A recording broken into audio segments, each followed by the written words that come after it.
my people. It's big crump phone. I gotta get it from there. So it's gonna be coming out of the revolving door. Okay.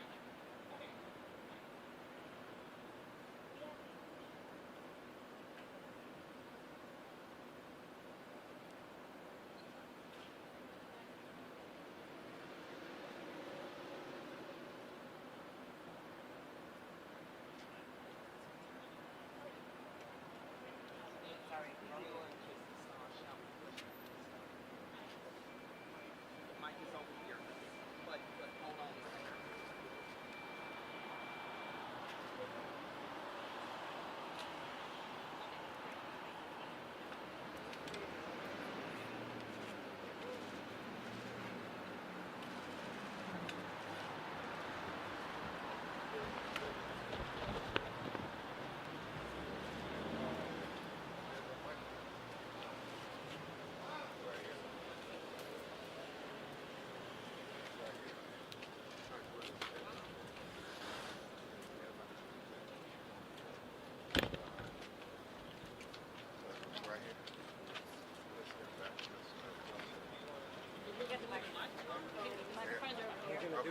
Let him sit up the microphone.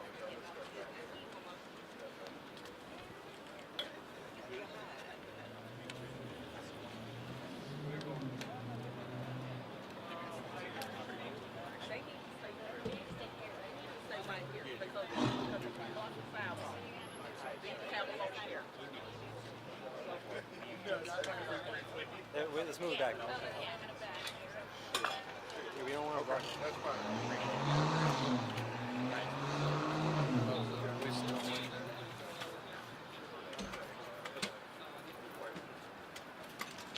Are y'all set up? Okay.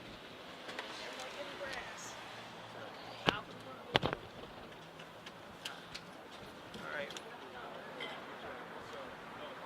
Mic checks. Mic checks. Mic checks. Checking your mics. Checking your mics. We're all good. Waiting for everyone else. Got it. Yeah, we have it right there.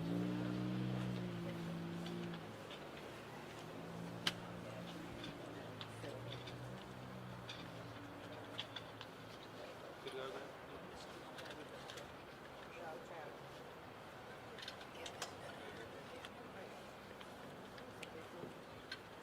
That's not what you said, Jay. Okay, take your time, Jay. Is everybody ready? Yes, sir.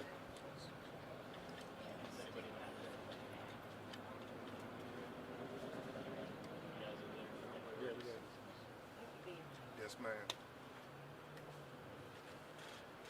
Good afternoon. I'm Attorney Ben Crump, along with Attorney Tony Romanucci and Judge Ernestine Dewis. We have the honor of representing the family of Tyre Nichols. Present with us are his parents, Miss Robine and Rodney Wells, who will speak to you about their feelings in the aftermath of former Deputy Martin, former Officer Martin, pleading guilty to federal charges that could sentence him up to 40 years in prison. The judge communicated that he could give more charges, more years, more time, if need be. The family is relieved that another officer has admitted their role in these heinous acts that killed Tyre Nichols. This is yet another crucial component to getting accountability.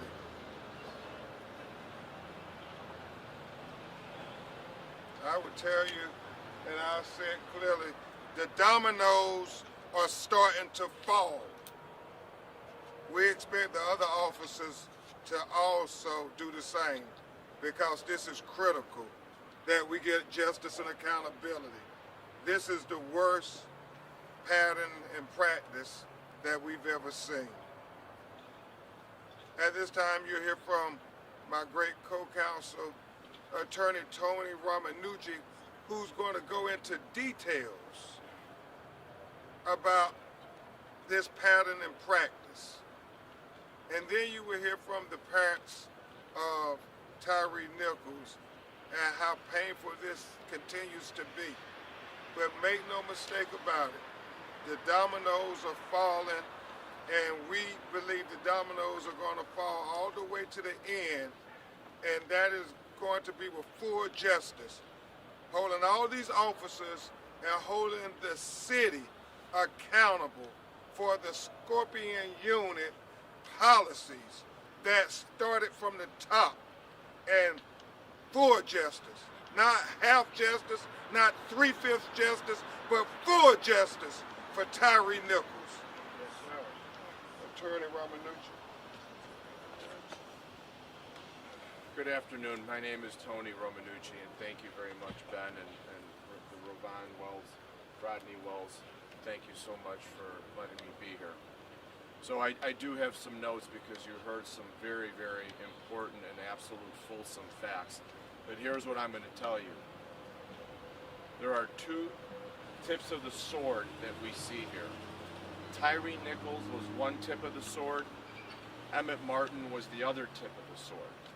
Behind that tip of the sword, you can tell that Scorpion Unit, that man who pled guilty, who accepted responsibility, who admitted all those findings of fact, Tyre was not the only one. If you listen, if you heard those facts that the judge read off today, which included, amazingly, corrupt misconduct due to truthfulness, due to withholding of truth, false and misleading statements, cover-up on the use of excessive force. Listen to that, cover-up on the use of excessive force.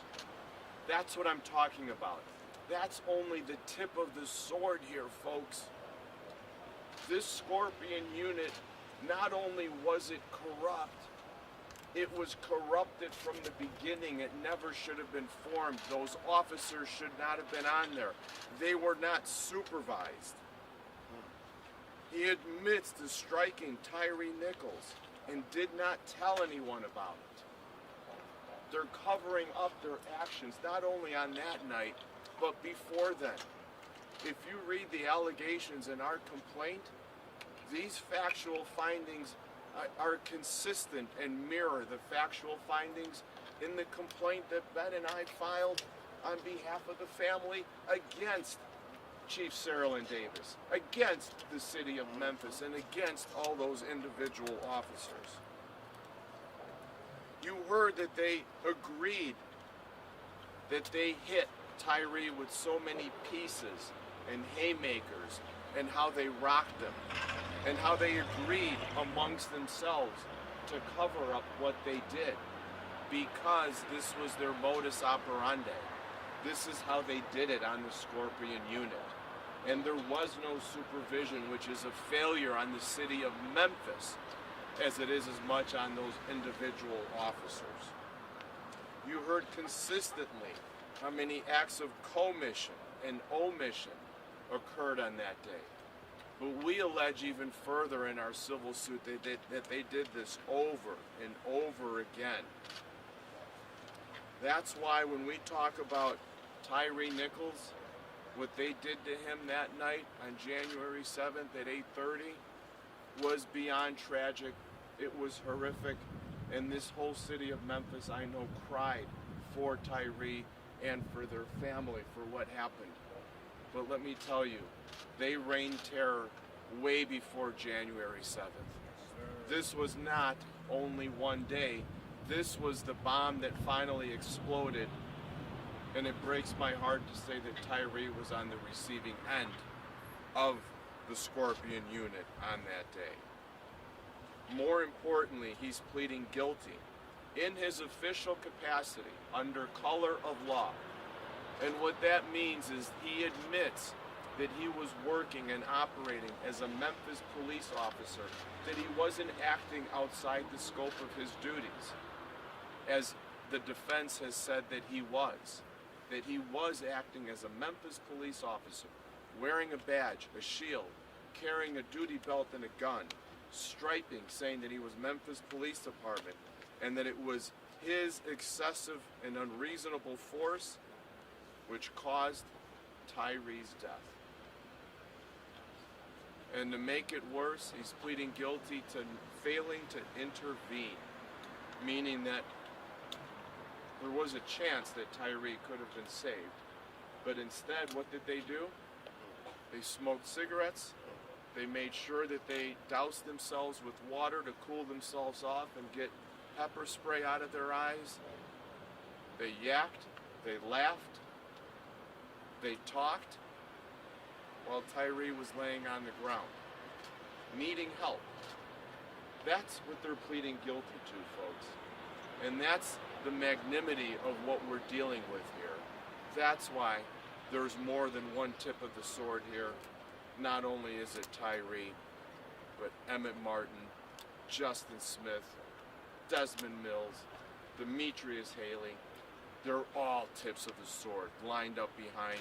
And so was this entire Memphis community on January 7th, lined up behind Tyre, being innocent victims of the Scorpion Unit.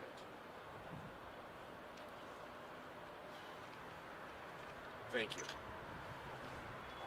Thank you, Tony. Yeah, pattern and practice.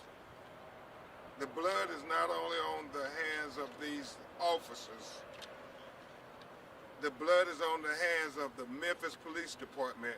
As Attorney Ramanucci said, pattern and practice. Worst case of pattern and practice I've seen. I mean, they had a policy, this Scorpion unit. You're going to hear testimony that officers were given the right to violate the constitutional rights of citizens who look like Tyre Nichols. The blood is not only on these officers' hands, the blood is on the Memphis Police Department and everybody who instituted the policy of the Scorpion unit. And it is emotional. And so you're going to hear from Rovine Wells and Rodney Wells. They're going to speak from their heart. Attorney Ramanucci and I, we lawyers, we train to deal with this. No parent is trained to deal with losing their child like this. And it doesn't get better over time. It doesn't. So please keep them in prayer. Miss Rovine and Rodney Wells. Good afternoon. Good afternoon. I'm Rovine Wells, And I'm Rodney Wells. Tyre Nichols' mother. Today was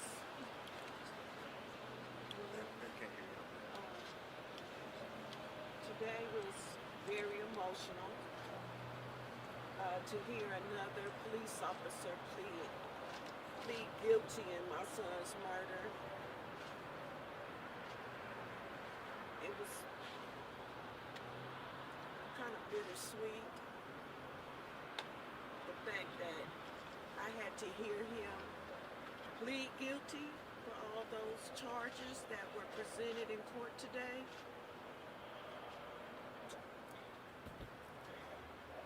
But at that same token, he's not in prison yet, so as far as I'm concerned,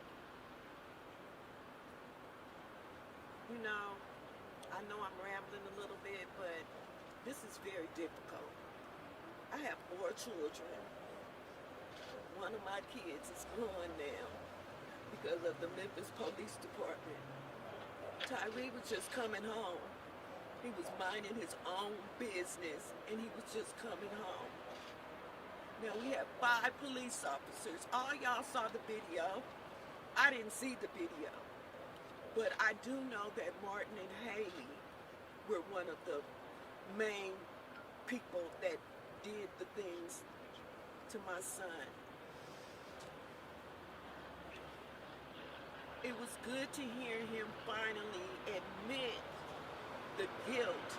Now, I don't understand all the charges and everything. That's why I have these attorneys to explain everything to us. However, for him to plead guilty is going something. It's something. I feel like we're going in the right direction. Accepting responsibility. Accepting responsibility. Amen. We still have 3 more that we need to find guilty, or they need to plead guilty or something. And I'm hoping that we don't have to go to trial. I'm really hoping. I don't want to put my kids through all of that, but if we have to, we will. Amen. I'm hoping that after today, that the other 3 officers will look in the mirror and see and look at themselves and find and say that they're guilty because they know they are. Yes. So, with that being said, I'm grateful that he did plead guilty, but it doesn't help my pain. I will never have my son back. I will never hear his voice again. I will never see a text from him again. You know, I was going through my phone the other day, and I found a text. I used to like red licorice. I love red licorice. And Tyre was out one day, and I texted him, and I said, Ty, can you bring Mama some red licorice home? And he said, yes, Mama, I will. That was the last text of my son. The last text. And 10 days later, he was dead because of those Memphis police officers. They murdered my son for nothing. And until we get justice for all of them, I won't be content, you know.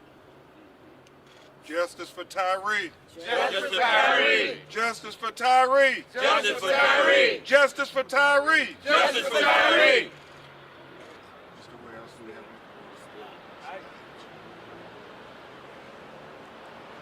I just wanted to say, like my wife said, today was bittersweet. We still have 3 more officers that need to be convicted or turn themselves or change their plea. Until then, we're still fighting. Yes, sir. We will fight until we get all 5 of those officers Yes, sir. charged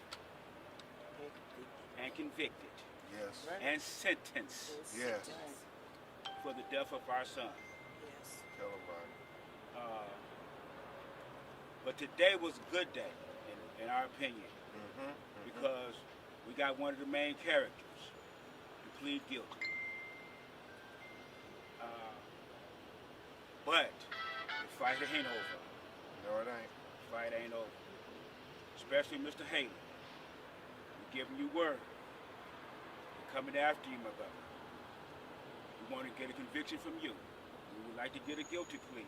But if we have to go to court, we will. Amen. We're going to fight to the end. Yes. For justice. For justice. Justice for Tyre. Justice for Tyre. Justice for Tyre. Justice for Tyre. Justice for Tyre. Justice for Tyre. Thank you. Thank you. So we will try to take some of your questions, if you have any. Attorney Roman.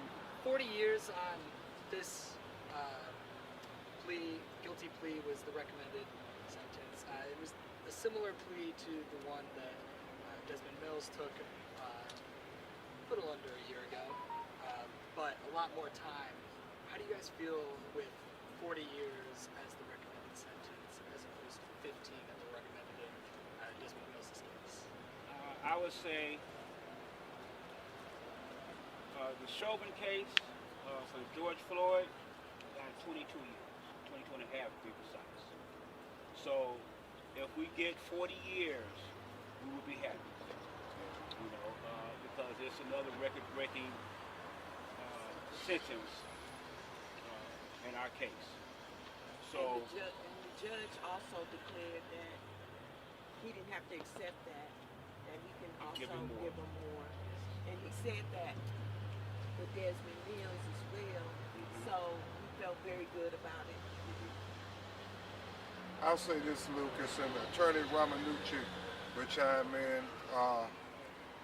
You know, this is not something we ever take for granted, that police officers will be held accountable and sentenced to real prison time for killing black people in America. Normally we see a slap on the wrist. I mean, think about Laquan McDonald. They shot that boy 16 times in the back, and the police officer only served 3.5 years, and it was on video. So with every case, we keep fighting for more and more justice to raise the value of black life in America.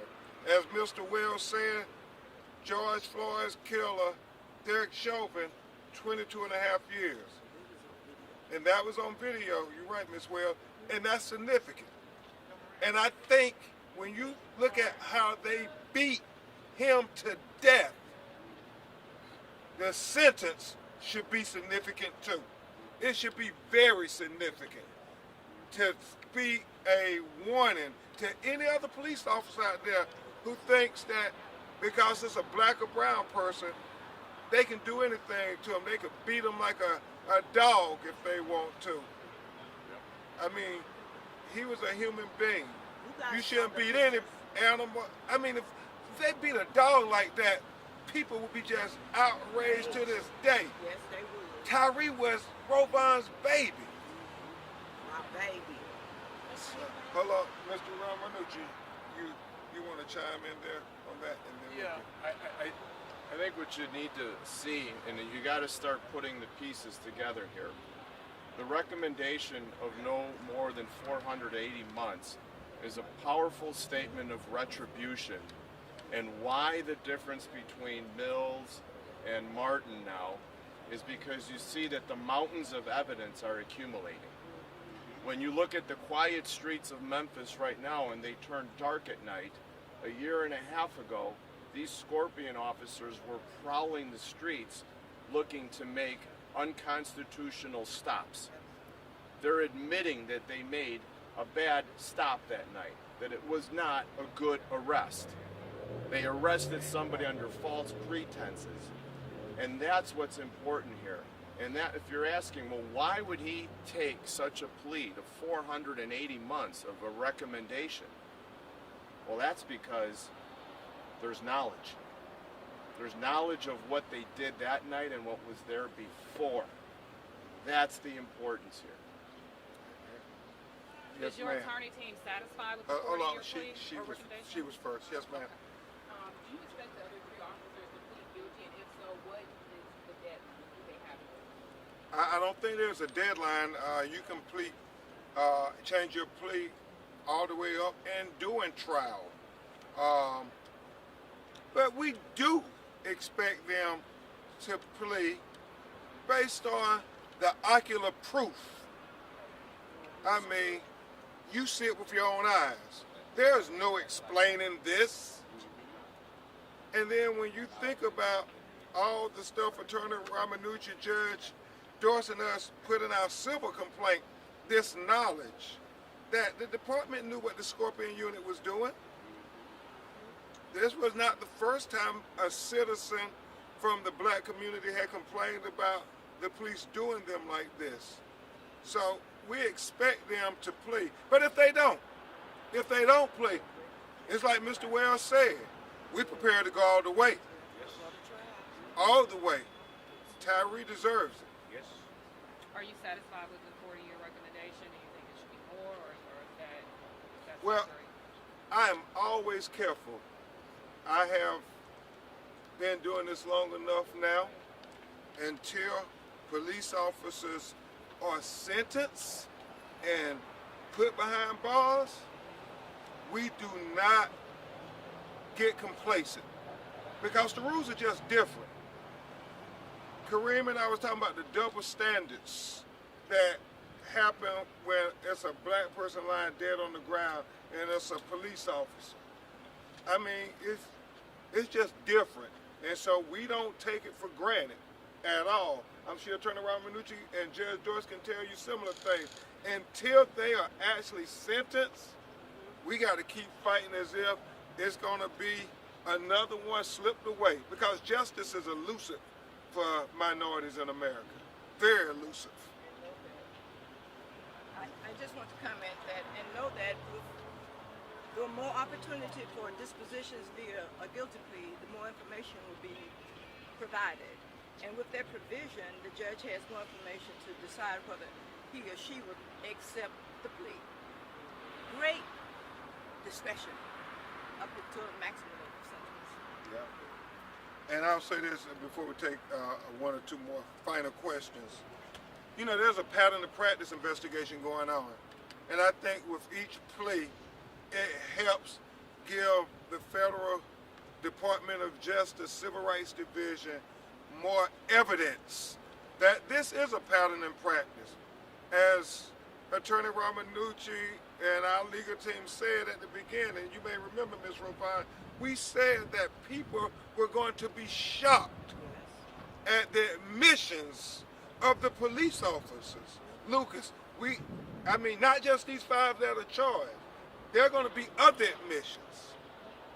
And you're going to be shocked. America is going to be shocked with these admissions.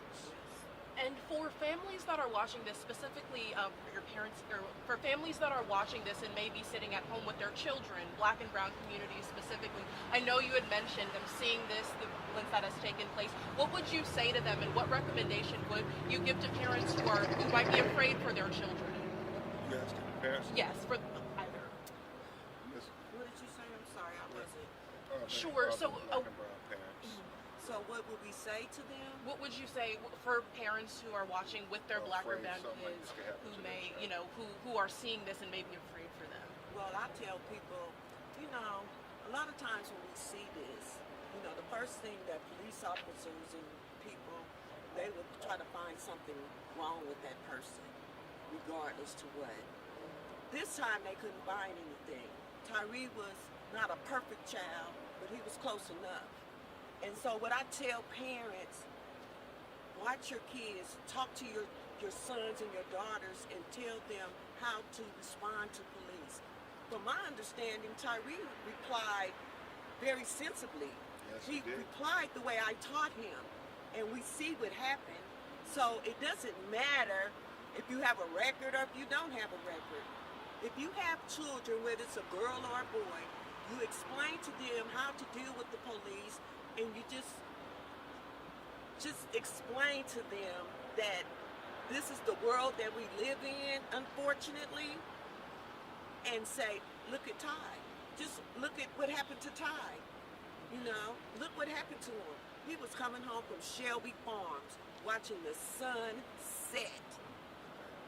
I was on the phone with my daughter, and I kept feeling my stomach. It was killing me. Do you feel me?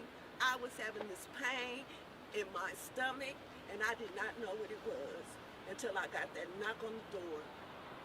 And at that time, I didn't know, because they came to my door and said they had to pepper spray my son, and he had to go to the hospital. They didn't tell me that they beat my son to death. When I asked where he was, you know what they told me? Oh, he's nearby. Nearby? What does that mean?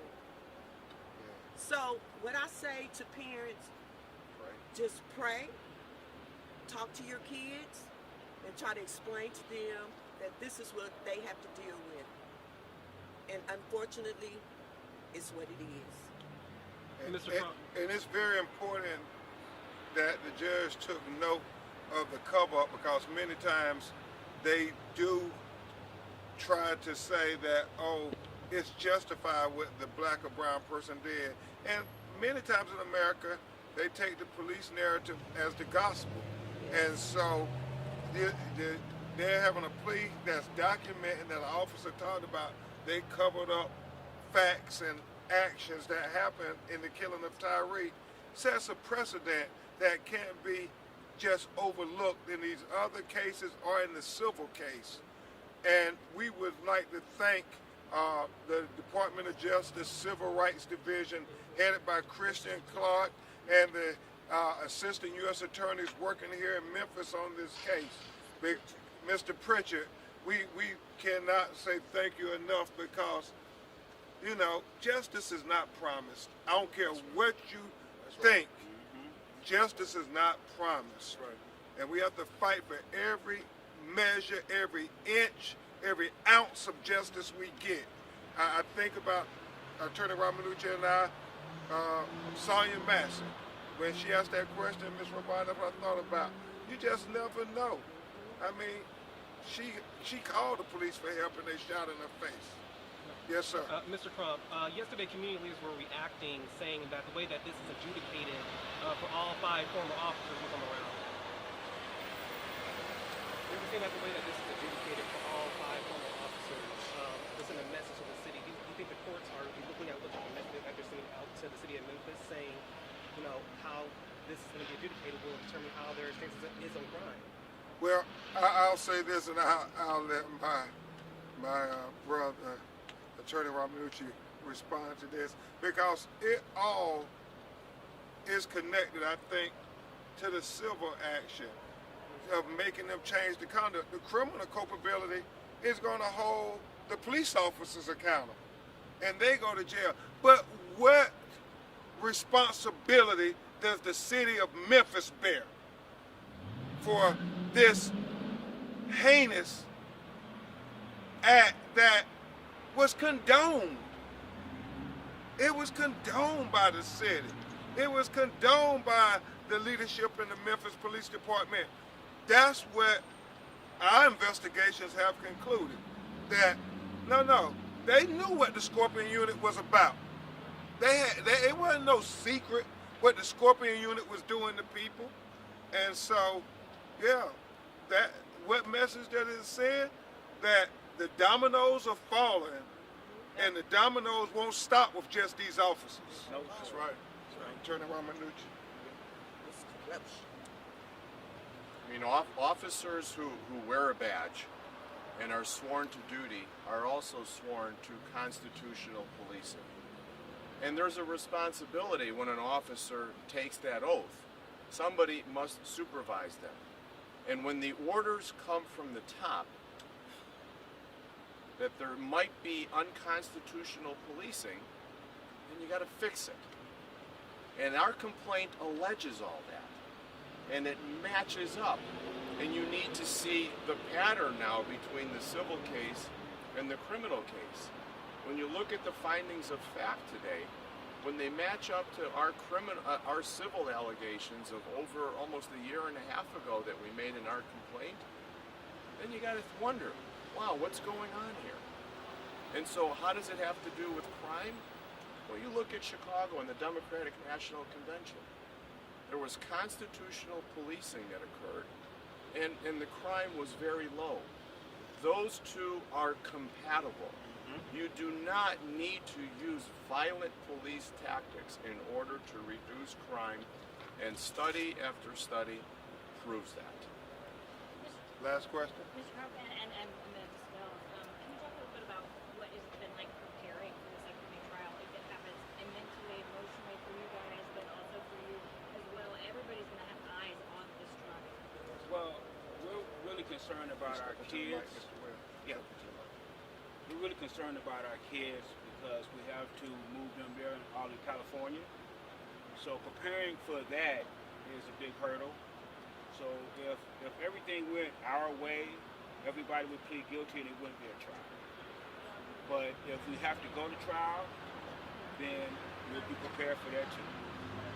So, that's the biggest hurdle with, preparing for the trial, basically, is the kids concerned and getting them here and getting us in our mental frame of mind. Ms. Robon, do you have anything? Well, just to piggyback off my husband, I know I have been doing some self-care mentally. I see a therapist once a week since this has happened.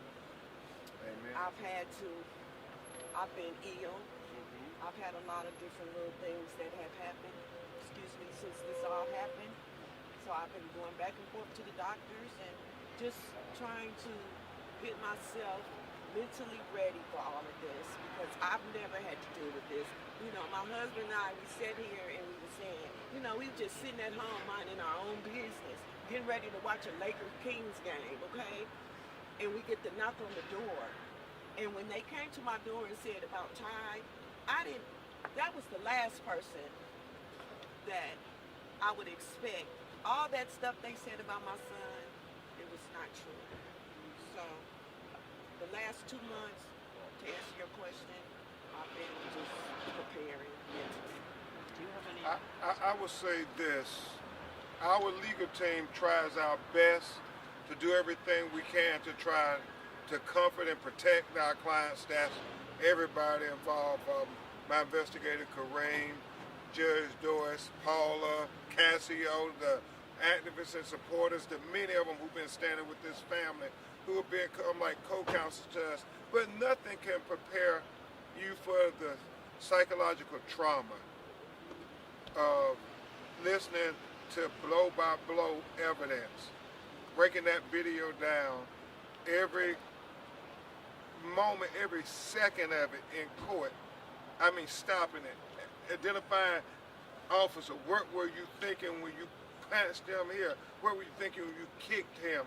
What were you thinking when you beat him with the baton?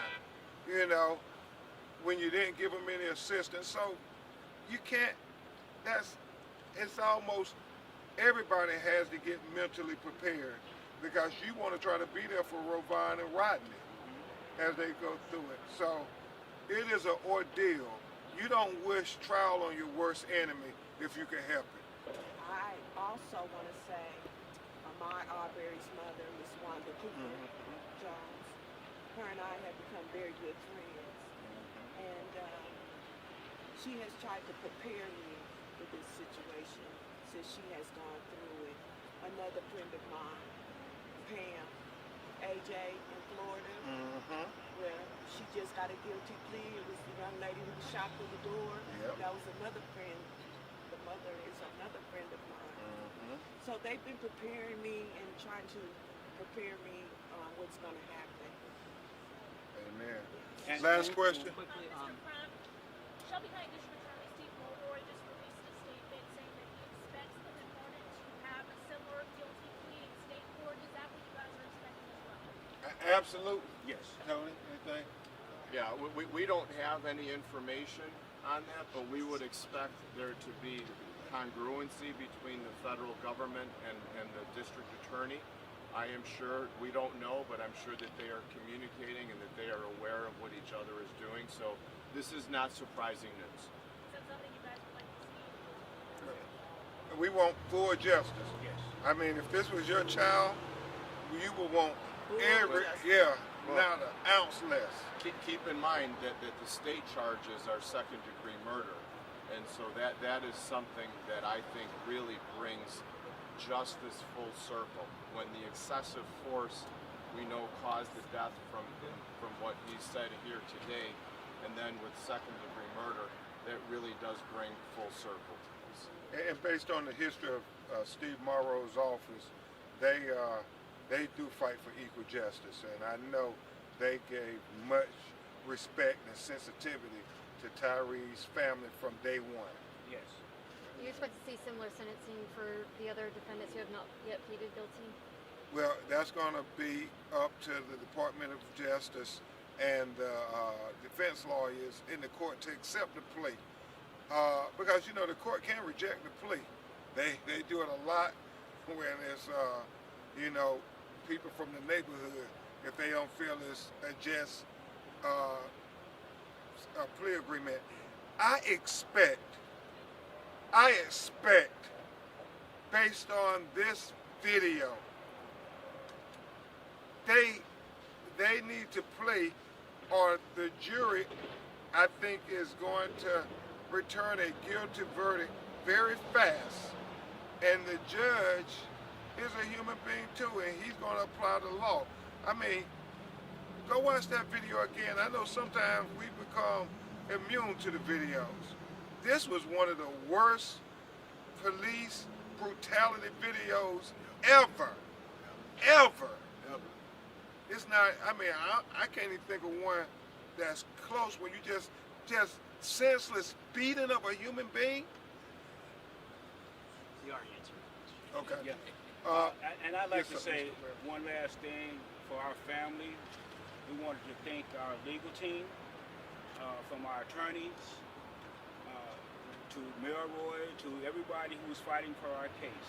And our wonderful community activists. If it wasn't Especially for the them, Yeah. Yes. no, seriously, if it Yes. wasn't for them, Yes. I don't know Yes. what we'd be doing right now. So we just wanted to give thanks to everybody and the city of Memphis who reached out to us with open arms. Everybody who we meet in the community normally comes up and give us prayers and hugs, and we really, really appreciate it. And I'll say this in conclusion. We expect everybody who had any degree of liability, both in the criminal case and the civil case, to step up and accept accountability. And I want to say something to you all. Thank you so much for covering my son's story in the correct way. You guys didn't bash him or anything. You guys presented the story the way it needed to be told. And I just wanted to say thank you. Now, WREG, I need y'all to stop putting my son's video on there with that beating. So I need y'all to stop that one. I can't take it. Okay. And I want to say this. I just want to get this off. The city right now is playing games. When this all happened, you guys all saw the video, right? People wanted to tear up stuff, didn't they? Were you mad? The activists? Y'all wanted to tear up some stuff, right? Yes, ma'am. But that's not my son's character. So I asked my community members and our activists to protest peacefully so that we could save this city, because we didn't want this city burned up. You know, we had people coming in from California, from all over the world, was ready to come to Memphis and tear this city up. But That's right. because of my activists and the beautiful activists of Memphis, they listened to our family and they prevented that outcome. Now I'm asking the city of Memphis to look at that and take into consideration what we have on the table. Amen. And that's all I have to say. Thank you. Thank you. Thank you. Thank you. Long time no see. Ooh, time Lord no have see, mercy. sister. About to fall out, y'all. Come on, Daddy, we got you. I'm a nurse. About to fall I out, get y'all. you. We don't want, no, you're not. I know. I'm good. I'm You good know, right now. I got you. Anybody got some cold water? We're going to get you that. I got what you want. Is there certificates of flu or? No. No? Like I said, everybody has done Okay, excellent. gotcha. Everybody has reported my story And then they are dreadheads. but every time I look at it, they are showing the beating side of it, and I don't need to see that.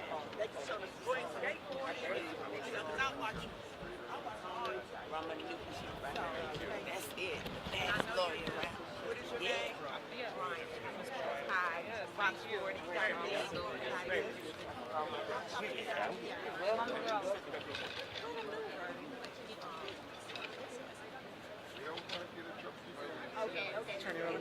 Always a pleasure. It's so good to see you. Yeah.